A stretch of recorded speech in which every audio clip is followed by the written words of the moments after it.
Shalom, selamat sore. Ada orang? Oh ada ya, saya pikir saya sendirian. Ya selamat sore. Sore, puji Tuhan. Sudah makan? Oh belum ya. Mungkin ada yang puasa ya. Ada juga yang sudah atau belum makan ya. Puji Tuhan.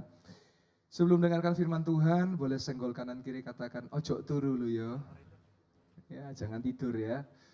Firman Tuhan hanya singkat, hari ini saya mau khotbah singkat, setelah itu saya mau banyak doa, karena saya tahu ada saudara yang datang dengan sakit penyakit, ada saudara yang datang dengan lemah, ada saudara datang mungkin dengan utang piutang, ada saudara yang datang membutuhkan pertolongan Tuhan. Nanti saya akan beri waktu yang panjang untuk berdoa, dan mujizat masih terjadi, dan yang percaya katakan, kita boleh kasih tepuk tangan buat kemuliaan nama Tuhan.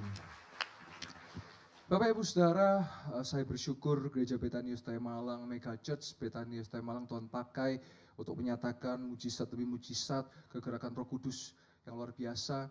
Nah saya mau katakan hari ini saya sebut adalah open war. Kok bisa? Saudara mohon maaf ya kalau selama tadi ibadah sound system mungkin terasa kurang nyaman ya. Karena kemarin hari Jumat Agung ya, sound system itu meledak Bapak Ibu Saudara.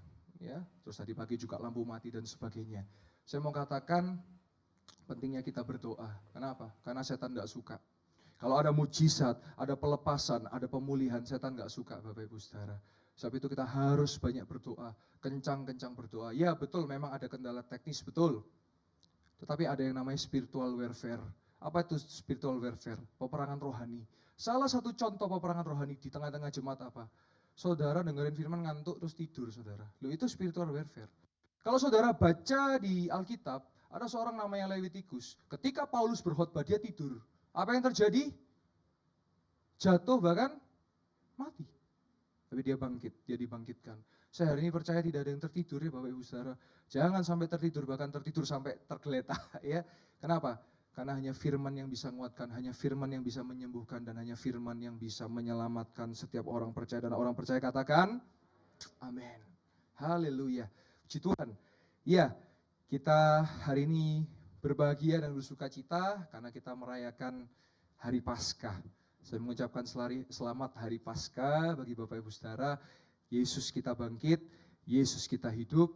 Dan ada satu lagu berkata, sebab dia hidup, ada hari esok. Sebab dia hidup, ku tak gentar. Karena ku tahu dia pegang hari esok. Kubur kosong membuktikan Yesus hidup. Hidup jadi berarti sebab Yesus hidup. Saudara, kalau Yesus tidak hidup, hidup kita gak ada artinya. Tetapi hari ini saya mau bawa saudara untuk mengerti bahwa Yesus adalah Tuhan yang benar. Dia adalah satu-satunya Tuhan dan Juru Selamat bagi kita semua. Dan ketika kita percaya Yesus, maka sorga yang kekal, hidup yang kekal akan kita peroleh. Dan setiap orang yang percaya katakan, amin. Bapak Ibu Saudara, saya mau sampaikan, perbuatan baik saudara gak akan pernah bisa menyelamatkan. Pak, saya sudah ngasih uang orang banyak, saya sudah nolong orang, pasti saya masuk surga gak? Saya cuma tanya, saudara percaya Yesus? Enggak, ya gak masuk surga. Jadi perbuatan baik bukan supaya kita masuk surga, tapi karena kita masuk surga dan beroleh surga, kita bisa berbuat baik. Perbuatan baik, perbuatan benar bisa kita lakukan karena kita percaya Yesus. Jadi ketika orang melihat kita, mereka tahu bahwa kita percaya Yesus. Pertanyaannya sekarang kalau saudara percaya Yesus tapi saudara keluar gereja terus miso-miso, apakah orang percaya kalau Anda percaya Yesus? Enggak, miso kok, dunia ya miso kok. Terus apa bedanya dengan dunia? Kalau saudara mencuri, saudara nemukan uang di jalan, dan itu bukan punya uang saudara, dan saudara ambil terus saudara, Tuhan ampuni Tuhan, saya percaya Engkau mengampuni, padahal itu mencuri. Apakah orang bisa melihat ada Yesus dalam hidup Anda? Enggak. Kalau saudara menikah dan saudara diam-diam selingkuh, nunggu diketahuan baru tobat, apakah itu artinya saudara percaya Yesus? Enggak.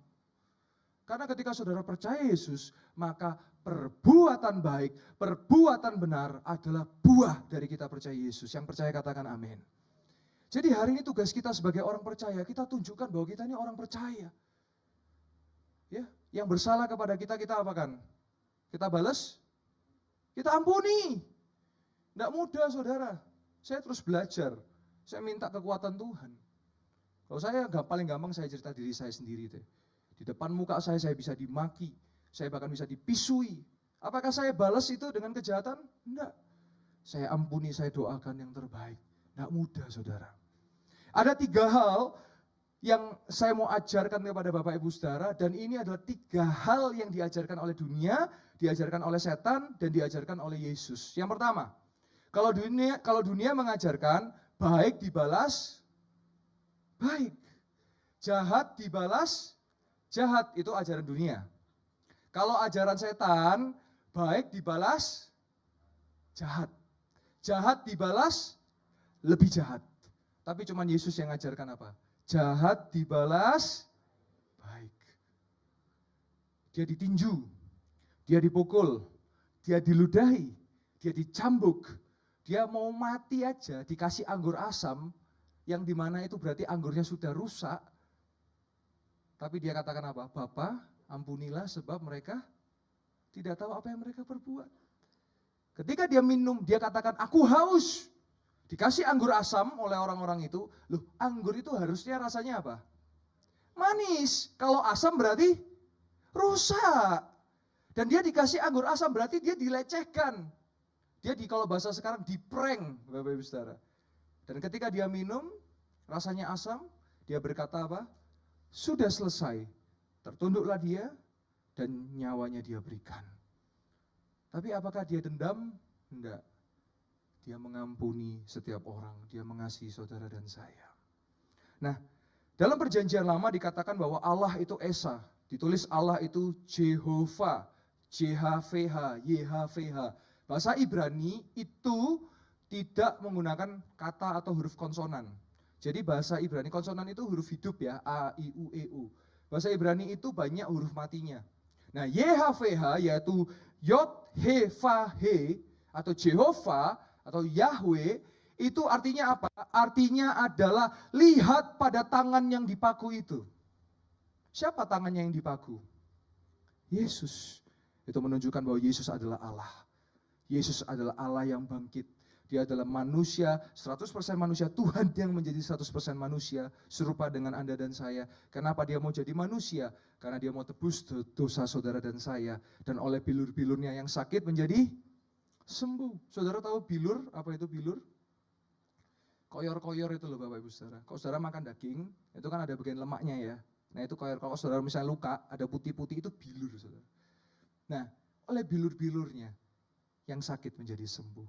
Nah ada satu momen ketika Yesus bangkit, dan saya mau sampaikan kepada saudara apa maknanya. Mari sama-sama kita buka di Lukas 24 ayat yang ke-12. Lukas 24 ayat yang ke-12. Firman Tuhan katakan apa? Sungguh pun demikian Petrus bangun, lalu cepat-cepat pergi ke kubur itu. Ketika ia menjenguk ke dalam, ia melihat hanya kain kafan saja. Lalu ia pergi dan ia bertanya dalam hatinya, apa yang kiranya telah terjadi. Bapak Ibu Saudara, saya kasih tahu maknanya. Yesus hidup dalam tradisi Yahudi. Dia hidup pada masa Yahudi, ada Romawi, ada Yunani, ya. Di situ ada banyak peradaban. Nah, Yesus ketika terjadi itu, berarti kan kubur itu sudah kosong, betul? Sehingga tertinggal kain kafan yang terlipat.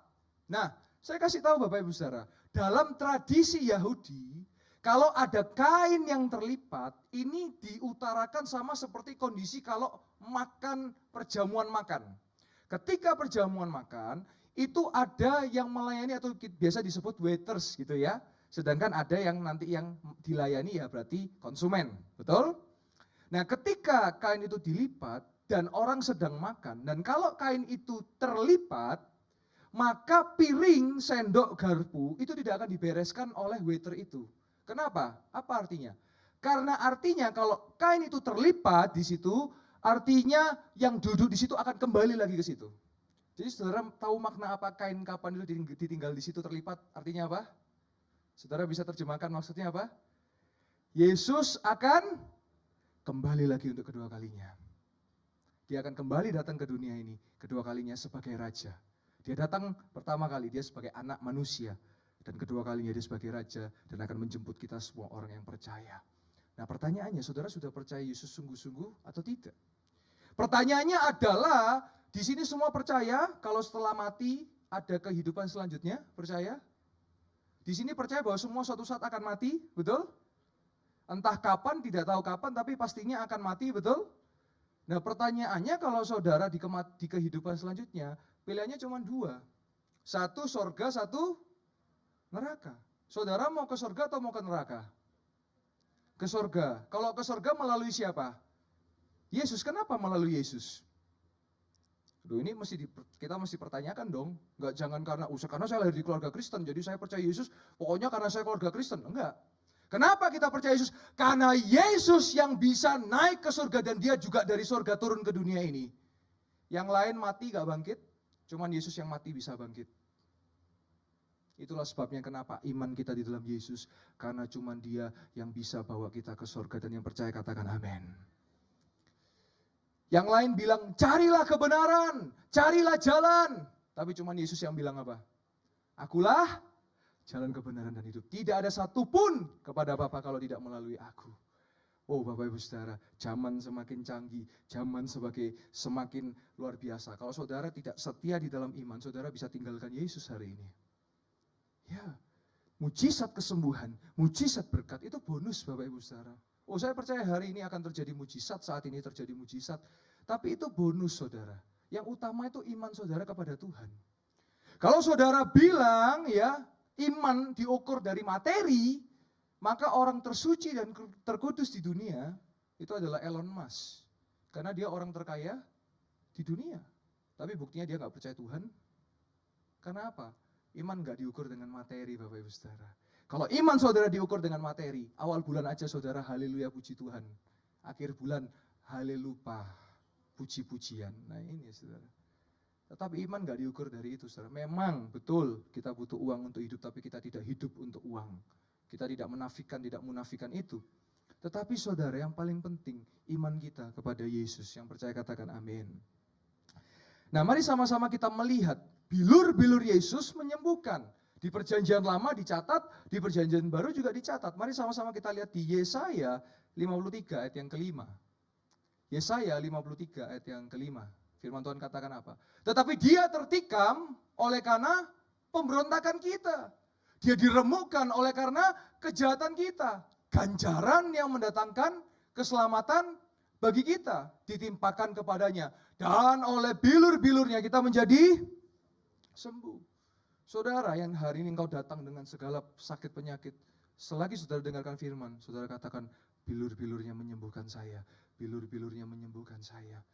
Iman itu dikatakan saudara, dan dilakukan. Saudara ngomong, telinga saudara dengar. Iman timbul dari pendengaran. Pendengaran akan firman Tuhan. Apa yang kita sampaikan, apa yang kita dengar, itu firman Tuhan. Saudara katakan, saya sembuh, saya berhasil, saya diberkati Tuhan, saya ditolong Tuhan, saya disertai Tuhan. Lanjut lagi. Ayat kesukaan kita semua, ayat terakhir, udah mau selesai ya. 1 Petrus 2 ayat 24. 1 Petrus 2 ayat yang ke-24. Ya. Oh sorry, kembali ke Yesaya 53 ayat yang ke-6, boleh ya. Dikatakan bahwa di Yesaya 53 ayat ke-6. Kita sekalian sesat seperti domba, masing-masing kita mengambil jalannya sendiri, tetapi Tuhan telah menimpakan kepadanya kejahatan kita sekalian. Artinya dia mau beri kita jalan kebenaran dan hidup. Mari sama-sama kita lihat 1 Petrus 2 ayat 24 ya. Ayat terakhir, 1 Petrus 2 ayat yang ke-24. 1 Petrus 2 ayat yang ke-24. Jadi yang di perjanjian lama ditulis, di perjanjian baru ditulis digenapi. Dikatakan apa? Ia sendiri memikul dosa kita di dalam tubuhnya di kayu salib, supaya kita yang telah mati terhadap dosa, hidup untuk kebenaran. Oleh bilur-bilurnya kamu telah sembuh. Saudara imani, saudara amini. Ini adalah firman Tuhan. Ya, ini adalah satu kebenaran. Ya, 1 Petrus 2 ayat 24. Ya. Dan kita lihat ayat yang ke-25. Sebab dahulu kamu sesat seperti domba, tetapi sekarang kamu telah kembali kepada gembala dan pemelihara jiwamu. Siapa gembala kita? Gembala yang agung, Yesus Kristus. Kalau dunia kita harus cari Tuhan, kalau dunia kita harus bela Tuhan, tapi cuman Tuhan kita yang nyari manusia, dan cuman Tuhan kita yang bela manusia. Dia balik semua konsep di dunia ini. Itu hebatnya Tuhan kita. Nah, bicara tentang bilur-bilur. Nah, saudara, ketika saya siapkan khotbah, ketika saya mau berdoa pelayanan, pasti ada persiapan di balik layar, di balik mimbar ini. Berdoa, berpuasa, mencatat, membaca. Ya. Nah, suatu kali ada pendeta, pengkhotbah ya, karena baru kalau bahasa sekarang itu apa? Newbie ya, amatir ya. Wah, dia khotbah tentang bilur-bilur Yesus. Namanya kecepatan ngomong, namanya orang mungkin grogi ya. Khotbahnya salah, saudara. Saudara yang sakit percaya, oleh bulir-bulir Yesus pasti sembuh. Wah, bulir ya katanya. Gembalanya dari kursinya, salah, bukan bulir, tapi bilur. Oh, gitu ya. Ya namanya gengsi ya, pengkhotbahnya gengsi, dia nggak ngeralat, tapi dilanjutkan. Saudara, kalau bulir-bulir Yesus bisa menyembuhkan, apalagi bilur-bilur Yesus pasti lebih bisa menyembuhkan. Haleluya, kita boleh kasih tahu tangan buat kemuliaan nama Tuhan ya. Ya itu lek ngeyelan diterusno itu ya. Jadi bukan bulir, tapi bilur. Jangan kebalik loh ya. Nanti saudara di sekolah, kemarin saya dengar khotbah pendeta Pastor Yoel, khotbah tentang bulir-bulir, diketawain saudara. Terus saudara pindah, saudara revisi. Oh, maksud saya kalau bulir-bulir saja bisa, apalagi bilur-bilur Yesus. Nah, itu saudara ya. Haleluya.